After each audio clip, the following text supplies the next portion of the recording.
नमस्कार दोस्तों, NCERT series चल रहा है जिसमें ज्योग्राफी का ये क्लास 7 का अध्याय 8 है। ठीक है। ठीक है दोस्तों, इसमें देखते हैं कि मानव पर्यावरण अन्योन्य क्रिया उष्णकटिबंधीय एवं उपोष्ण कटिबंधीय प्रदेश। तो इसमें हम लोग देखेंगे कि उष्ण कटिबंधीय प्रदेश और उपोष्ण कटिबंधीय प्रदेश। ठीक है, चलिए इसको शुरू करते हैं। तो देखिएगा यहाँ पे पहले अमेजन बेसिन के बारे में, कुछ जीवन के बारे में चर्चा किया गया, उसको चर्चा करते हैं। ठीक है, अमेजन बेसिन के विषय में जानने से पहले हम मानचित्र को ध्यान से देखते हैं। तो उष्णकटिबंधीय प्रदेश कर्क रेखा और मकर रेखा के बीच का मध्य स्थिति है। ठीक है, तो हम लोग देखिएगा कि 23.5 डिग्री आप उत्तर और 23.5 डिग्री दक्षिण का जो बीच वाला क्षेत्र है वही आपका क्या उष्णकटिबंधीय क्षेत्र है ना। उसके बाद यहाँ देखिएगा क्या लिखा है कि भूमध्य रेखा जी से 10 डिग्री उत्तर और 10 डिग्री दक्षिण के भाग को भूमध्य रेखीय प्रदेश बोलते हैं। ठीक है, तो भूमध्य रेखीय प्रदेश आपका कहाँ तक कवर कर रहा है? 10 डिग्री नॉर्थ। ये मान के चलिए भूमध्य रेखा 0 डिग्री, ये 10 डिग्री नॉर्थ है। ठीक है, और ये 10 डिग्री आपका साउथ है। ठीक है, तो इस ये वाला जो क्षेत्र है वो आपका क्या कहलाएगा? भूमध्य रेखीय प्रदेश। ठीक है, उसके बाद देखिएगा क्या है, अमेजन नदी इसी प्रदेश से होकर बहती है। ठीक है, तो अमेजन नदी आपका जो दक्षिण अमेरिका में है उसी नदी इसी प्रदेश से होकर बहती है। ध्यान दें कि पश्चिम में पर्वतों से निकल कर पूर्व में महासागर में कैसे पहुंच जाती है, यानी पश्चिम से निकलकर ये अटलांटिक महासागर को ही अंध महासागर कहते हैं। ठीक है, अंध महासागर में पहुंचती है। ठीक है, जिस स्थान पे कोई नदी किसी अन्य जल राशि से मिलती है उस नदी का मुहाना कहते हैं। ठीक है, जैसे मान के चलिए ये नदी है, यहाँ समुद्र है, ये समुद्र यहाँ मिल गया तो ये क्या कहला? मुहाना कहलाएगा। ठीक है, यहाँ ये वाला पोर्शन, ठीक है, बार बार जो दिख रहा है ये मुहाना कहलाएगा। ठीक है, उसके बाद देखिए अमेजन नदी में बहुत सारी सहायक नदियां मिलकर अमेजन बेसिन का निर्माण करती है। तो अमेजन जैसे मान के चलिए अमेजन नदी है, यहाँ मिल गया, यहाँ मिल गया, ये क्या, ये सारा जो पोर्शन ये क्या क्या कहलाएगा? Amazon basin. कोई भी नदी का बेसिन कहलाता है। ठीक है, जितना आपका ट्रिब्यूटरीज है और डिस्ट्रीब्यूटरीज है जो आपका एक बाउंड्री क्रिएट कर रहा है ना, वो सारा क्या कहलाएगा? आपका बेसिन। ठीक है, तो ज्यादातर इसमें ट्रिब्यूटरी ही शामिल किया जाता है। ठीक है, उसके बाद देखिएगा अ, यह नदी ब्राजील के भागों, पेरू के कुछ भागों, बोलिविया, इक्वाडोर, कोलंबिया, वेनेजुला के छोटे भागों में अपवाहित होते हैं। तो एक बात यहाँ क्लियर हो गया कि आपका जो ये जो वेनेजुएला अमेजन में नदी है वो कहाँ कहाँ तक फैला है? ब्राजील हो गया, बोलिविया हो गया, इक्वाडोर हो गया, कोलंबिया हो गया, वेनेजुला हो गया, इन सारे देशों में वो प्रवाहित होती है। ठीक है, देखिएगा यहाँ पे स्पष्ट रूप से दिखा गया अमेजन नदी है ये। ठीक है, उसके साथ ही आपका टांकोरीस नदी है यहाँ पे। उसके बाद इसमें स्पष्ट रूप से पता नहीं चल रहा है। ठीक है, ये अमेजन नदी है, इसके साथ बहुत सारा नदी जो है ट्रिब्यूटरी है मिल रही है ना, ये सारा ये टोटल बेसिन कहलाएगा। ठीक है, इतना पोर्शन। चलिए आगे बातें हैं जलवायु। अब हम लोग जलवायु का चर्चा करेंगे। ठीक है, देखिएगा जैसा कि अब आप जानते हैं कि अमेजन बेसिन भूमध्य रेखा के आसपास फैला है और पूरे वर्ष यहाँ गर्म एवं नम जलवायु रहती है। यहाँ मौसम दिन एवं रात दोनों ही लगभग समान रूप से गर्म एवं आर्द्र होती है। तो याद रखिएगा कि जो भूमध्य रेखीय प्रदेश वाला क्षेत्र है वहाँ जलवायु गर्म होती है और अत्यधिक बारिश होती रहती है। ठीक है, इसलिए आर्द्र वाला क्षेत्र होता है। ठीक है, तथा शरीर में चिपचिहाहट महसूस होती है। इस प्रदेश में लगभग प्रतिदिन देखिएगा वर्षा होती है। तो देख रहे हैं ना कि प्रतिदिन वर्षा हो रही है और वह बिना किसी पूर्व चेतावनी के। दिन का तापमान उच्च, आर्द्रता अति उच्च होती है। रात दिन के समय तापमान कम हो जाता है। देखिएगा रात के समय तापमान कम हो जाएगा और दिन के समय तापमान बढ़ जाएगी, है ना। आर्द्रता वैसी वही बनी रहती है। ठीक है, तो यहाँ बहुत ही ज़्यादा मनुष्यों के लिए एक आप बोल सकते हैं कि शहरीय तापमान, शहरीय वातावरण स्थिति नहीं बनी रहती है ना। उसके बाद देखिए वर्षावन। इन प्रदेशों में अत्यधिक वर्षा के कारण यहाँ की भूमि पर सघन वन उग जाते हैं। वन इतने सघन होते हैं कि पत्तियों तथा शाखाओं की छत सी बन जाती है, जिसके कारण सूर्य का प्रकाश धरातल पर नहीं पहुंच पाता है। ये काफी ज्यादा सघन होता है क्योंकि उष्णकटिबंधीय सदाबहार वन अर्थात वर्षा वन का निर्माण करता है। बहुत ही ज्यादा वर्षा होने के कारण इस प्रकार की सघन वन निर्माण करती है कि सूर्य की जो प्रकाश आती है वो स्पष्ट रूप से धरती पर नहीं पहुंच पाती है ना। यहाँ की भूमि प्रकाश रहित और नम बनी रहती है। यह केवल वनस्पति पनप पाती है जिसमें छाया बढ़ने की क्षमता हो। परजीवी पौधों के रूप में यहाँ आर्किड, यहाँ ध्यान दीजिएगा कि परजीवी जो पौधे हैं उसमें आर्किड और ब्रोमिलाइड पैदा होते हैं। ठीक है, उसके बाद देखिएगा वर्षा वन में प्राणी जात की प्रचुरता होती है, जैसे टुक्कल हो गया, गुंजन पक्षी हो गया, रंगीन पक्षी हो गया, और आप देखिएगा वाले पक्षी और भोजन के लिए बड़ी चोंच वाले विभिन्न प्रकार के पक्षी जो भारत में पाए जाने वाले सामान्य पक्षियों से भिन्न होते हैं, यहाँ पाए जाते हैं। प्राणियों में बंदर, स्लोथ बियर और चींटी खाने वाले टेपीर यहाँ पाए जाते हैं। सांप एवं सरीसृप की विभिन्न प्रजातियों इन वनों में पाई जाती हैं, जैसे आप देखिएगा मगर, सांप, अजगर, एनाकोंडा, बोआ, कुछ ऐसी प्रजातियां हैं जो इसके अतिरिक्त हजारों कीड़ों मकोड़े भी इस बेसिन में निवास करते हैं। मांस खाने वाले पिरान्या, मत्स्य समेत मछलियों की विभिन्न प्रजातियों में अमेजन नदी में पाई जाती है। इस प्रकार जीवों की विविधता की दृष्टि से यह बेसिन असाधारण के रूप में समृद्ध है। अर्थात देखिएगा यहाँ जो बायोडाइवर्सिटी है, यहाँ जो आपका जीवों की विविधता है वो बहुत ही ज्यादा है, वो बहुत ही ज्यादा समृद्ध है। ठीक है, इनरिच्ड है, highly enriched biodiversity is there, right. तो अब यहाँ देखते हैं कि वर्षावन में निवासी, यहाँ के निवासी देखिएगा, यहाँ लोग छोटे से क्षेत्र में वन के कुछ वृक्षों को काटकर अपने लिए भोजन के लिए फसल उगाते हैं। यहाँ पुरुष शिकार करते हैं और नदी में मछली पकड़ते हैं।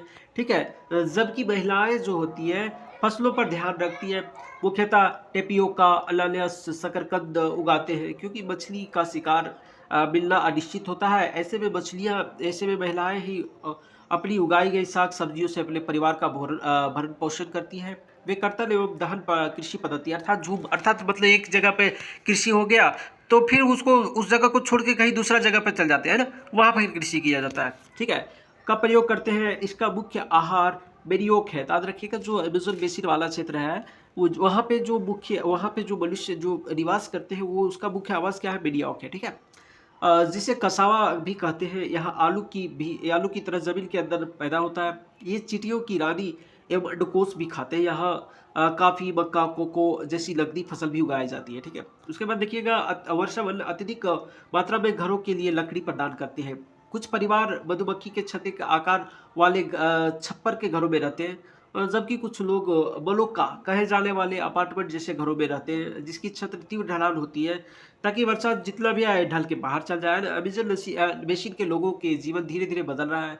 पुराने समय में बंदर के वन के अंदर पहुंचने के लिए नदी मार्ग ही एकमात्र उपाय था। 1970 में ट्रांस अमेजन महामार्ग बनने के से वर्षा वन के सभी भागों में पहुंचना संभव हो गया है। तो अनेक स्थानों में पहुंचने के लिए हवाई जहाजों, हेलीकॉप्टर का उपयोग किया जाता है। इस प्रक्रिया के फलस्वरूप यहाँ के मूल आबादी उस क्षेत्र से बाहर निकलकर नए क्षेत्र में बसना पड़ा, और जहाँ वे अपने पौराणिक तरीके से खेती करते रहे। विकास की गतिविधियों के कारण जैविक विविधता वाले वर्षावन धीरे धीरे नष्ट हो रही है। तो आप देखिएगा जहाँ डेवलपमेंट एक्टिविटीज हो रही है वो क्या, उसमें क्या क्या किया जाता है, आपका जो भी वनस्पतीय क्षेत्र है उसको क्या कर दिया, नष्ट किया जाता है ना।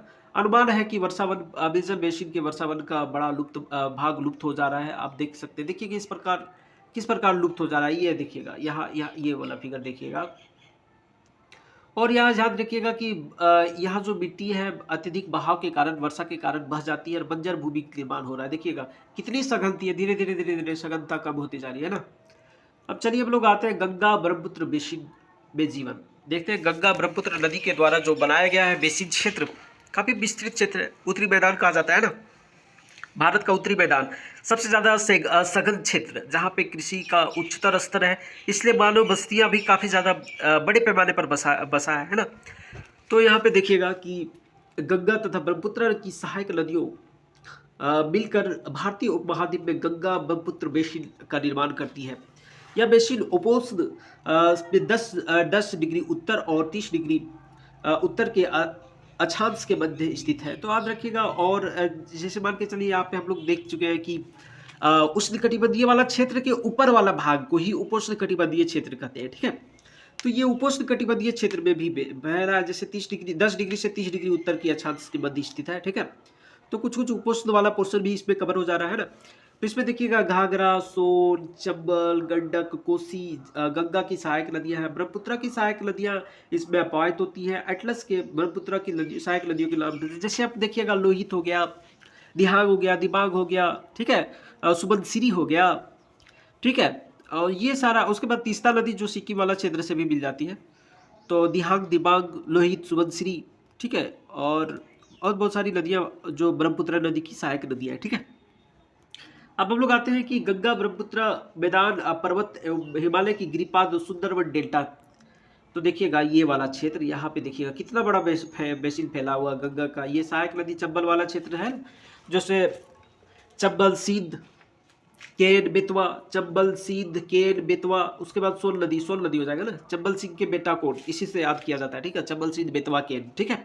उसके बाद ये हो गया अमला नदी, ये गंगा नदी यमुना नदी हो गया, ठीक है। उसके बाद घाघरा, महानंदा, गंडक, कोसी, बूढ़ी गंडक है ना, और ठीक है, ये सारी नदियां मिलकर इस प्रकार देखिएगा ये गंगा बेसिन हो गया। और इधर आप ब्रह्मपुत्र नदी, लोहित, धनसिरी, यहाँ पे देखिए तीस्ता नदी हो गया, लोहित, दिहांग, दिबांग, धनसिरी, ये सारे नदियां मिल जाके यह ब्रह्मपुत्र नदी का बेसिन है। ये देखिए विशाल बनाया ना, है ना, बेसिन क्षेत्र, गंगा ब्रह्मपुत्र बेसिन क्षेत्र उत्तरी मैदान का बहुत बड़ा भाग इसमें कवर हो रहा है ना। चलिए उसके बाद देखिए इस बेसिन की मुख्य विशेषताएं हैं। मैदानी क्षेत्र में अनेक चाप झील है। देखिए चाप झील किसको कहते हैं, इस प्रकार नदियां जब बहती है तो ये धीरे धीरे देखिए इस प्रकार होने लगती है, ठीक है। और इसके बाद ये यहाँ पे बुड़ जाती है, मिल जाती है, तो इधर मिल जाएगा, ये कट जाएगा, इस प्रकार झील बन जाता है ना। तो यही झील आपका चाप झील कहलाता है, ठीक है। चाप झील पाई जाती है। यहाँ की जलवायु मुख्यतः मानसूनी है। मानसूनी अर्थात मानसून पर मानसूनी वर्षा होती है ज़्यादातर, ठीक है। मानसून के मध्य जून से मध्य सितंबर के बीच वर्षा होती है। ग्रीष्म ऋतु में गर्मी और शीत ऋतु में ठंड होती है। भारत का मानचित्र देखिए, उसमें नाम बताइए, गंगा ब्रह्मपुत्र बेसिन में स्थित है, ठीक है। तो हम लोग देखते हैं कि जैसे आपका उत्तराखंड हो गया, इधर हरियाणा हो गया, दिल्ली हो गया, उत्तर प्रदेश हो गया, बिहार हो गया, झारखंड हो गया, पश्चिम बंगाल हो गया, ठीक है, ये आपका। और उसके बाद मध्य प्रदेश छत्तीसगढ़ वाला क्षेत्र, जो चंबल सिंध बेतवा केन वाला क्षेत्र उत्तर प्रदेश और मध्य प्रदेश के साथ साझा करती है ना। और उसके बाद देख लीजिएगा उधर ब्रह्मपुत्र नदी, ये हो जाएगा आपको कवर जो करता है अरुणाचल प्रदेश, असम, त्रिपुरा, मेघालय को भी कवर कर रहा है ना। तो बेसिन के क्षेत्र में विभिन्न प्रकार की स्थलाकृतियां हैं। जनसंख्या के वितरण में पर्यावरण की प्रमुख भूमिका होती है। तीव्र ढाल वाले प्रदेश और पर्वतीय क्षेत्र बेसिन के लिए प्रतिकूल। अतः गंगा ब्रह्मपुत्र बेसिन के पर्वतीय क्षेत्र में कम लोग रहते हैं। तो यह बात देखिएगा कि जो पर्वतीय क्षेत्र है वहां कम लोग रहते हैं, ठीक है। मानव प्रवास के लिए मैदानी क्षेत्र उपयुक्त है। तो हम लोग देख लिए कि पहले ही बता दिए हैं कि मैदानी क्षेत्र में मानव की जो घनत्व है, जल घनत्व, वो काफी ज्यादा है ना। तो यहाँ जनसंख्या घनत्व अधिक है। यहाँ मिट्टी उपजाऊ है और जिन स्थानों में फसल उगाने के लिए समतल भूमि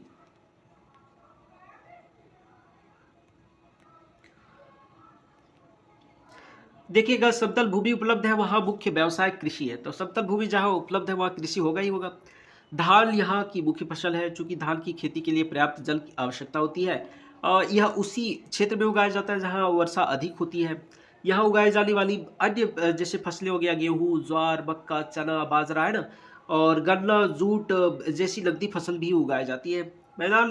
मैदान के कुछ क्षेत्रों में केले के बागान भी देखे जाते हैं। पश्चिम बंगाल एवं असम के चाय बागान भी मिलते हैं।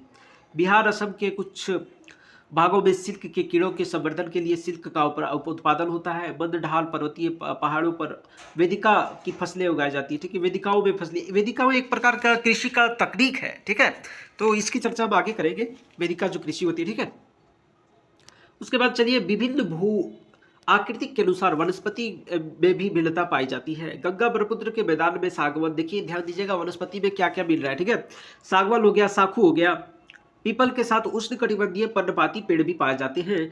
तो उष्णकटिबंधीय पर्णपाती पेड़ में जैसे शीशम हो गया, ठीक है, महुआ हो गया, है ना, ये सारे होती है, आम वगैरह, पीपल वगैरह, ठीक है।